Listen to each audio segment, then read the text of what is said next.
It's Clive Rocksinger here. I wanted to talk about moving ahead. When you go to a job, when you do a job, you think that you learn and do things every day. Oh, I'm doing this and I'm doing that. What you're doing every day is S equals VT. You've got a different length, you've got a different velocity, you've got a different time frame. But every single day you do the same thing over and over again. When you don't know how to do something, you ask your boss. The fact is that you really know more. You know not much more than you did when you started. I did hydraulics for 2 years, and they brought out a tiny little book. It was about 30 pages, a little tiny thing.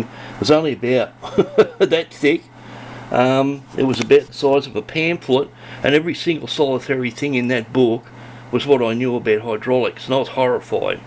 I had 2 fully qualified trades at that stage, and I had no idea I knew so little. I thought I knew a lot, but I didn't.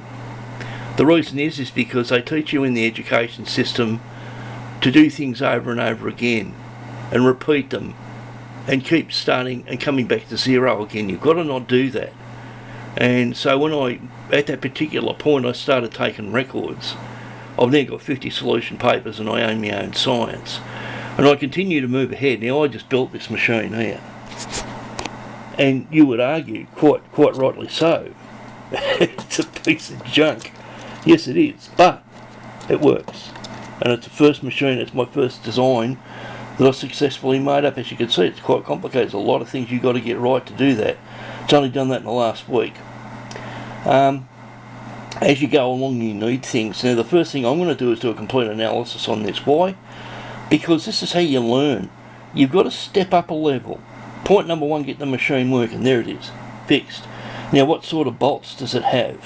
I needed thread gauges. I had thread gauges and I couldn't read the thread gauges, so I needed a magnifying glass, which I had. Now, I want to keep, I'm going to be using scales in my experiments, which is the ones under here, and every time I go to use them, the batteries are flat. These little button batteries. I bought about 50 button batteries and I put them somewhere and I can't find them. So what I'm going to do is I've got a box here that's going to be button batteries, and I'm going to put a label on it. With labels I've got backups of, and batteries which I've got over in the shelf. When I bought my camera, I made sure I bought a case with it. I couldn't find pens, so I made something up with tape. This is where I keep my calculators and my things for me. This is for that's a control for my TV, one for my stereo, and my calculator, which I use all the time. I didn't realise that was a Casio. I'm actually using another one now, which is this one here. I tend to use that for calculations now. That's real handy. I think I bought that from Coles. But the bottom line is you've got to learn to move ahead and you've got to record what you do. And what I'm going to do now is identify the threads on this thing, read the thread gauges and try and figure out. It turns out one of them's Whitworth. I probably haven't got a proper set of gauges for it. I didn't know they were in different sizes. And I'm going to establish what the ranges are in this and what the loader can take. First thing I've got to do is strengthen the backbone on that. As you can see, that's not good, but it does work. That was what it's intended to do. It actually doesn't work the way I designed it. Now, flat batteries, buy one of these. And then you've got to find it. Oh man, the more things that you get, the harder it is to find. And you know the irony, when I went to use it the first time, the bloody battery was flat because it takes a battery. And I went to test the battery and the battery was flat in the unit. So I buy rechargeable batteries, but they're not really suitable for everything.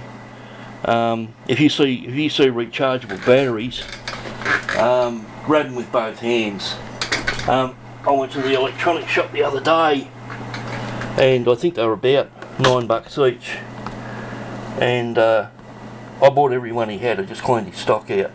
Those 9-volt ones, if you can get your hands on them, snap them up. So the bottom line here is, this was too much for a file.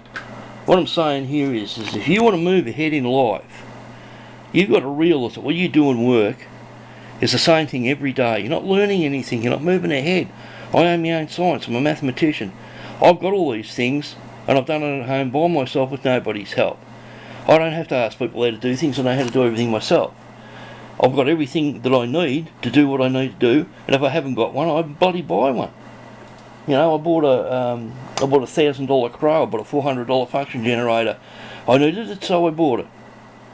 What was another thing? I bought the 3D printer. I bought a cheap one and learned how to do it, and I bought a $1,300 one. I want to buy a camera. It's going to cost me $1,000.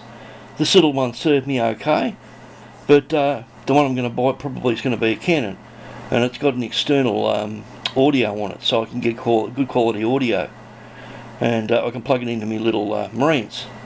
But the thing is, you got to learn to move ahead. So now I'm going to do a complete analysis on this. Now, I don't care whether people watch my posts. I have a lot to teach, and a lot of people can learn from me, but they won't, because they get annoyed because I've got stuff and they haven't. Oh, he's rich and he's got this and he's got his. That's because I'm very clever with the way I have my money. I knew a bloke that I'm manic depressive, and I was in mental hospital, and I was talking to this guy, and his grandfather. This was back in the 70s. His grandfather died and left him $5,000. You know what the idiot bought? A pair of glasses and a watch, and then he lost the watch. He's a moron. I had $2,000 and I bought a bloody Centilade and I still got it. You know, you got to be canny. I had a certain amount of money when my mother died, and I tried to find out about getting a house, and a guy was selling one up the street, and I had it relocated. So I ended up I bought the block myself out of my own money for 45 grand. I bought it for 43. I declared it all with Social Security. And then with 40 grand that I got from my mother's inheritance, I was able to relocate a house, and that's this house here. But you got to be, clever with your money, and learn. Keep learning, moving ahead all the time, moving ahead. You got to keep progressing, keep pushing forward. I needed a new computer. This one cost me $4,500. Next one's going to cost me $6,000. I've got to get a job to buy one. I will buy one. I've already got I think I've got about $4 grand in the bank now. So yeah, look, you just got to learn to.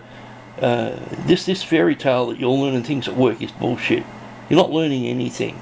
You're doing S equals VT every day. So learn to make one step ahead.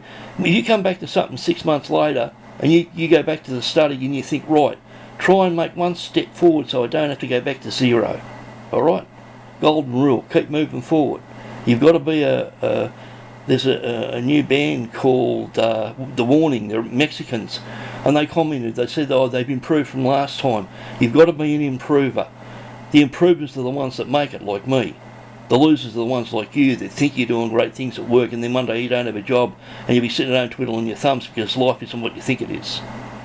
So keep moving ahead. If you can't find your goddamn pens, make something out of tape. Improvise. That's what I did. I make stuff like that all the time, and it comes in real handy.